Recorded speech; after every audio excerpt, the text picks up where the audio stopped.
প্রার্থনা করবেন সেভাবে আছেন। অভিশপ্ত শয়তান হইতে মহান সৃষ্টিকর্তার নিকট আশ্রয় প্রার্থনা করিতেছি। আশ্রয় প্রার্থনা করিতেছি তাহার উপস্থিতি হইতে আত্মগোপন করে কুমন্ত্রণা দেয় মানুষের অন্তরে জিনদের মধ্য হইতে মানুষের মধ্যে। দয়াময় পরম দয়ালু পরম করুণাময় অতি দয়ালু মহান সৃষ্টিকর্তার নামে শুরু করিতেছি। সকল প্রশংসা মহান সম্মানিত আরশের অধিপতি, বিচার দিনের ফয়সালাকারী। আমরাই তোমার কোন আনুগত্য করি, আমরাই তোমার কোন ধ্বংসতা করি, তোমার নিকট সাহায্য প্রার্থনা করি।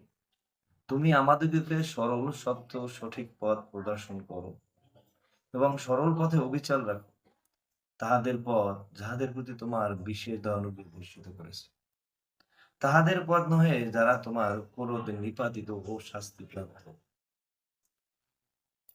আমার এই ভিডিওটি যারা শুনছেন বা দেখছেন, আপনাদের প্রতি মহান সৃষ্টিকর্তার বিশেষ দয়ানুগ্রহ বর্ষিত হোক।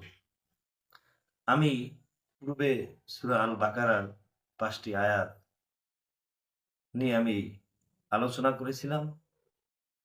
এই দ্বিতীয় পর্বে সূরা বাকারার 6 থেকে 10 নম্বর আয়াত পর্যন্ত আলোচনা করব।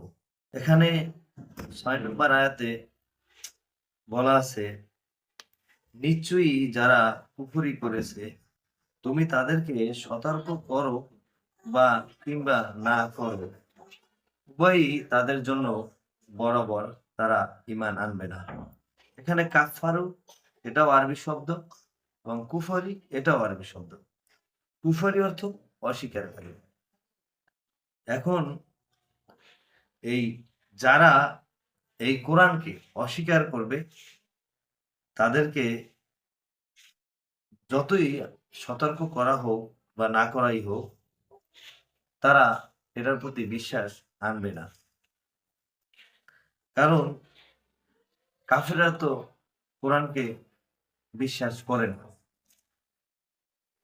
আর 7 নম্বর আয়াতে বলা আছে যে আল্লাহ তাদের অন্তরে, তাদের কানে মোহর লাগিয়ে দিয়েছেন, তাদের চক্ষুসমূহ রয়েছে পর্দা, আর তাদের জন্য রয়েছে মহা আযাব। এখানে মহা আযাব, আযাবুন এটাও আরবি শব্দ, আর মহা আযাব এটাও আরবি। অথচ মহা আযাব বা আযাবুন অর্থ হচ্ছে শাস্তি। এখন যারা ঈমান আনবে না, যারা অস্বীকার করবে, তাদের অন্তরে এবং কানে আল্লাহ পর্দা দিয়ে দিয়েছেন। কারণ তারা এই কোরআনকে নিয়ে ভাবে না বা চিন্তা করে না, এবং তারা দৃষ্টি থাকতেও এটা উপলব্ধি করতে পারে না, বা শুনতেছে এবং মুখে বলতেছে কিন্তু আসলে তারা মানছে না। এবং যারা এগুলো মানছে না, কোরআনকে যারা অস্বীকার করছে, তাদের জন্য রয়েছে মহা শাস্তি। 8 নম্বর আয়াতে বলা আছে, এখানে 7 নম্বর আয়াতে বলছে যে কাফিরদের জন্য রয়েছে মহা শাস্তি।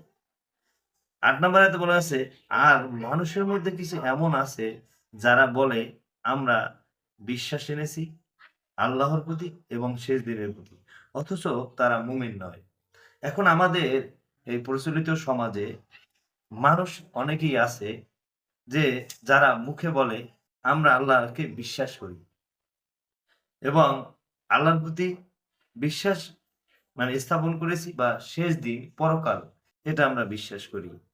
কিন্তু এখানে সবাই যারা অনেকেই আছে মানুষের মধ্যে, তারা মুখে বলে কিন্তু অন্তর থেকে তারা এটা উপলব্ধি করতে পারে না, আর এটা নিয়ে চিন্তাও করে না। কারণ তাদের যে পূর্বের আয়াতে বলা আছে চোখে পর্দা আছে, কানে মোহর লাগিয়ে দিয়েছে, কারণ তারা মানুষ হওয়া সত্ত্বেও তাদের